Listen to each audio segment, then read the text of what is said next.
शहीदों के चिताओं पर लगेंगे हर वर्ष मेले, वतन पर मिटने वालों का बाकी यही निशान होगा। मैं बेगूसराय जिला का उस ऐतिहासिक धरती पर हूँ जिसे आप रामदीरी के नाम से जानते हैं, लेकिन वास्तव में वार मेमोरियल की जब बात करें तो यही वो जगह है जहाँ के आईपीएस अजय, जो कि वीर सहोदरियों में से एक होते हैं, जो नक्सलियों के साथ लड़ते हुए शहादत को पाए, और उनके साथ अनेकों ऐसे वीर सपूत हुए हैं जो रामदीरी में एक ऐसा परिवेश लिखते हैं जहां से शहादत के प्रति लोगों में भावना होती है। आज ऐसा ही कुछ हुआ है, ऐसा ही कुछ हुआ रामदीरी में, जहां के आर्मी जवान विवेक जी शहादत को पाकर अपनी मिट्टी को धन्य किए।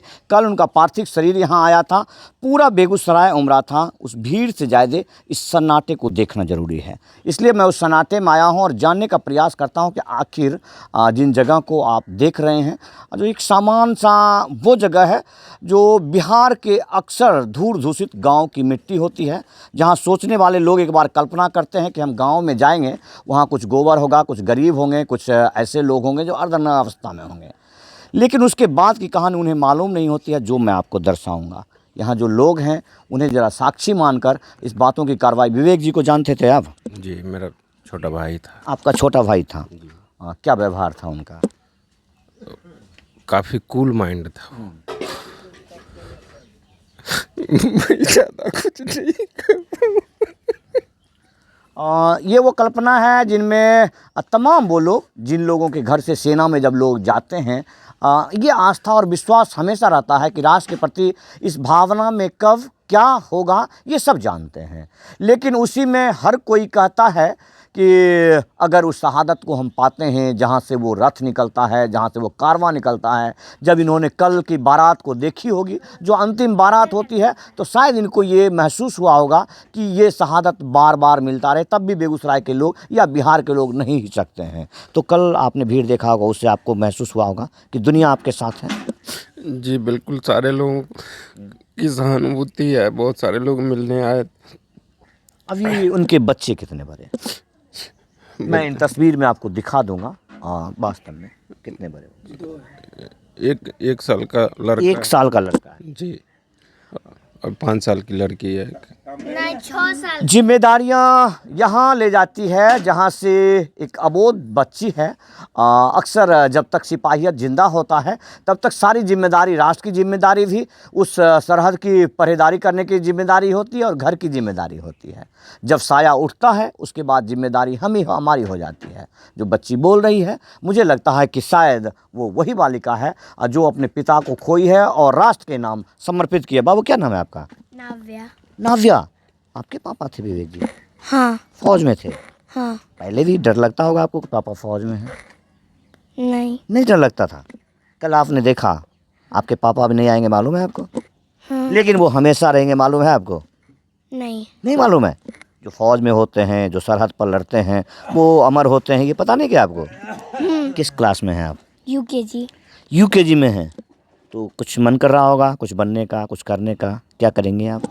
डॉक्टर बनेंगे।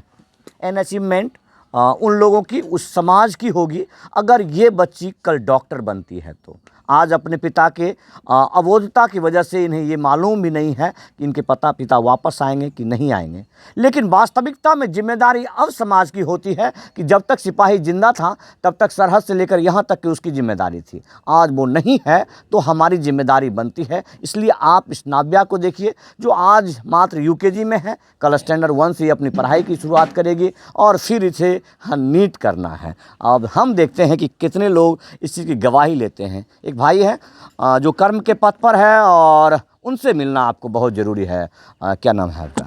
निकेश कुमार। निकेश जी, बहुत बड़ी जिम्मेदारी मिली आपको। आपसे बड़े भाई थे वो?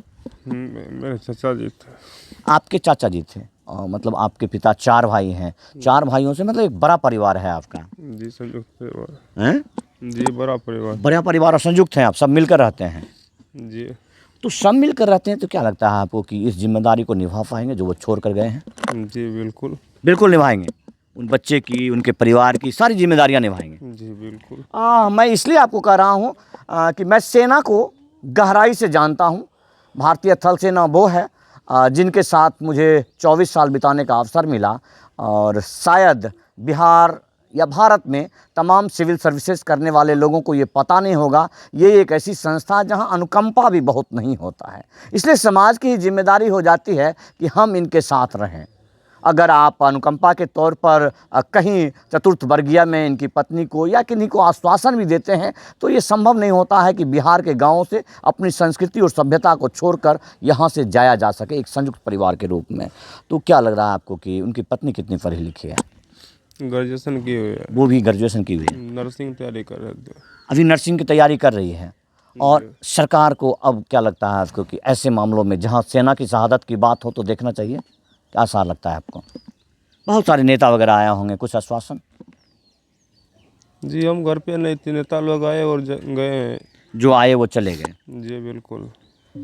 सबका आना जाना लगा रहेगा, लेकिन उन आने जाने वालों में से शायद श्रद्धांजलि हम तहे दिल से शुक्रिया अदा करते हैं। अपने तमाम सैन्य परिवार की तरफ से शुक्रिया अदा करते हैं कि आप ऐसे मुश्किल वक्त में आप हमारे साथ होते हैं, हमारे साथ देते हैं। लेकिन ज़रूरत है अब आपके साथ की, जब ये रस्म ख़त्म होगा, जो इनके कर्म का एक जो विधान है, इनके शरीर पर जो एक चोला है जिसे कर्म का विधान कहते हैं, जिसे उतरी कहते हैं, जब उतरने के बाद इन्हें होश आएगा कि उनके बच्चे को भी संभालना है, उनकी पत्नी जो कि बेवा हो चुकी है उनको भी संभालना है, तब शायद आपकी ज़रूरत पड़ेगी और ऐसे जगहों में आपका आना अनिवार्य होगा। कुछ बुजुर्ग लोग हैं, अनुभवी लोग हैं, मैं उनसे मिलाता हूं, उनके बड़े भाई हैं, जो महसूस तो किया नहीं होगा कि इनके पिता को नहीं, लेकिन पिता तुल्य हैं ये, अपने छोटे भाई की शहादत को दिए हैं। क्या आपने करभीर को देखा होगा तो आपको महसूस हुआ होगा कि बिल्कुल उसमें कोई घटी नहीं रहा जी, लोगों का भाव प्रेम उसके प्रति इतना देखा जो हमने आज तक देखा नहीं। रामदीरी में ये पहला शहादत नहीं है। रामदीरी वो वीरों की धरती है जहां अक्सर खास करके आज स्मारक बना हुआ है उनका अमर शहीद अजय जी का, और भी बहुत लोग शहादत को दिए हैं। तो क्या लगता है कि रामदीरी में उनके शहादत को याद रखा जाएगा, उनका कहीं स्मारक वगैरह बनेगा? आपकी मांग है क्या? चाहते तो है उनका नाम हो कहीं, हाँ, याद रहे, किसी रोड का, कहीं ना कहीं हो उनके। हाँ। और क्या लगता है आपको कि आप झेल पाएंगे, उनके बच्चों को निभा पाएंगे क्या? ये तो ईश्वर के हाथ में है, हम क्या बताएं। सरकार भी तो कुछ चीज़ होता है, उनकी जिम्मेदारी नहीं बनती है? हाँ, सरकार के पास में तो सब कुछ है, सब कुछ है। हाँ। इस शहादत के साथ वो भी याद रखे जा सकते हैं अगर अपनी जिम्मेदारी को निभाते हैं जी। तो मांग आपको लगता है कि सरकार को सहयोग करना चाहिए? बिल्कुल। आप लोग सक्षम तो नहीं है इस चीज़ में? नहीं, कुछ नहीं, हमारे पास में कुछ नहीं, हम कुछ भी नहीं, खेतिहर मजदूर हैं। बिल्कुल सिंपल खेतिहर मजदूर हैं। एकमात्र परिवार का एक आदमी था जो नौकरी करता था? हाँ, करता था। इनके अलावा कोई भी नहीं? हमारा परिवार में आप वस्तु स्थिति को मैं सिर्फ आपको दिखाने आया हूँ, सुनाने आया हूँ। जो अगर मैं कल उस भीड़ में आता, मेरा पूरा पूर्व सैनिक संघ था वहाँ पर और संजोग बस मैं ही नहीं था, लेकिन हमने प्रसारण तो किया।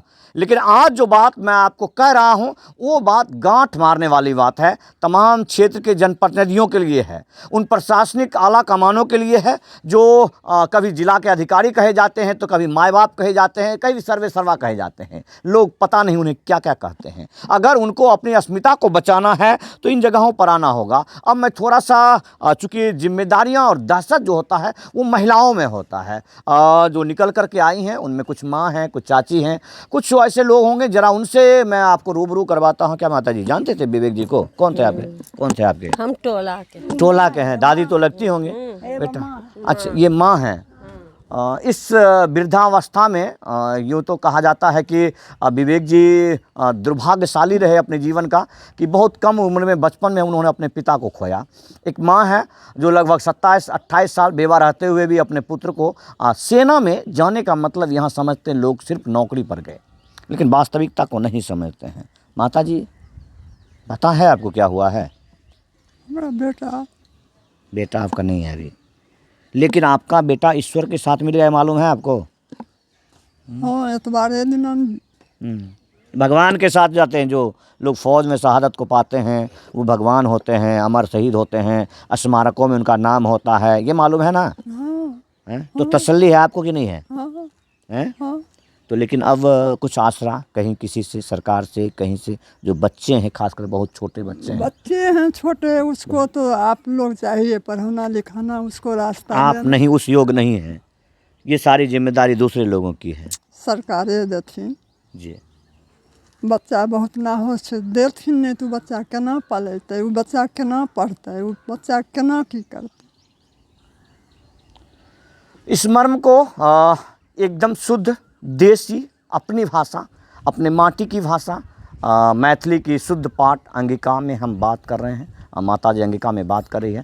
ट्रांसलेट मैं कर रहा हूँ कि बच्चा अगर सरकार नहीं देखेगा तो वो बच्चा कैसे पढ़ेगा, या फिर जो उनकी महत्वाकांक्षा रही होगी गांव के पगडंडियों पर दौड़कर जिस तरह वो सेना के रास्ता को अख्तियार किए, जहां तक जाकर के वो इस अचीवमेंट को पाए हैं, जहां से उन्होंने दुनिया को बताया कि ये विवेक जी का घर है, ये उस शहीद विवेक जी का घर है जिसकी कल्पना कभी थी नहीं कि राष्ट्र के नाम शहादत को पाएंगे। अगर वो पाए हैं तो आपकी भी कुछ जिम्मेदारियाँ बनती हैं, उन जिम्मेदारियों के साथ आप निभाएं।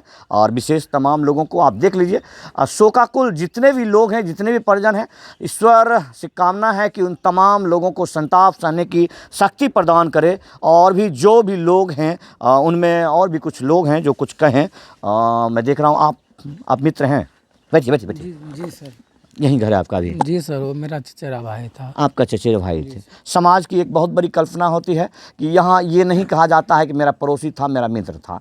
हर कोई अपने आप को भाई कहता है, लेकिन भाई की जिम्मेदारी बहुत बढ़ जाती है, मालूम है आपको? सर, बहुत जिम्मेदारी बढ़ जाती है जब भाई ना हो तब। जी सर, बहुत ही बड़ा जिम्मेदारी हम लोगों का है। जो इसके बच्चे हैं, औरत हैं, उनके वाइफ है, सबके प्रति जिम्मेदारी बनती है। हमसे जो हो सकता है हर संभव हम मदद करेंगे जब तक रहेंगे। ये मेरा देश के नाम जानते हैं कुछ लोग, बड़ा स्लोगन कहते हैं, तेरा वैभव अमर रहे माँ, हम दिन चार रहे ना रहें। तो लेकिन जब हम दिन चार नहीं रहते हैं, उनके साथ बहुत कुछ छूट जाती है।